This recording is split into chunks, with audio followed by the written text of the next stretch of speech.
Hey guys, what's up? So we have all the details regarding the Galaxy S21 series, which is bound to debut in January, be it the screen sizes, the battery capacities, the camera setup and whatnot.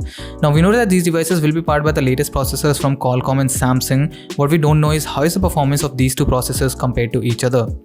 From the past few years, Qualcomm processors have been outperforming their Exynos counterparts, but things seems to have changed for the better with the Exynos 2100 as Samsung has released the custom Mongoose cores used on previous generation Exynos chips and will be utilizing stock ARM cores instead.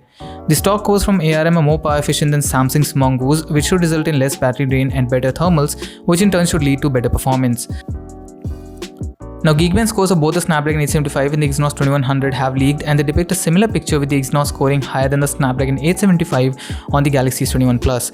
The Snapdragon 875 managed a single-core score of 1120 points and 3319 points in multi-core tests, compared to the Exynos 2100's leak score of 1323 and 4215.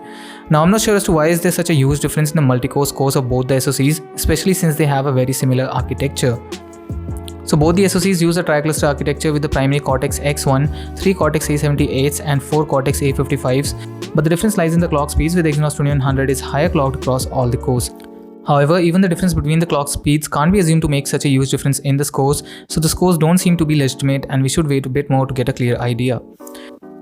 Moving on from one Galaxy to the other, so seems like Samsung is not planning to launch the Galaxy Note series next year, as this has been confirmed by multiple sources. Starting with Ice Universe, who tweeted that there is no information on the development of the Note 21 series.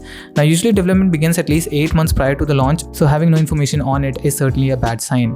The other one comes from Max Weinbach, who gave us the specs of the S21 series a few days ago. He says that Samsung will be launching 7 major flagships next year, including the S21, S21 Plus and S21 Ultra in January, Z Flip 3 in March, while the Galaxy Z Fold 3 Fold FE along with the S21 FE would be launched in the second half of the year. So there seems to be no Note 21 next year.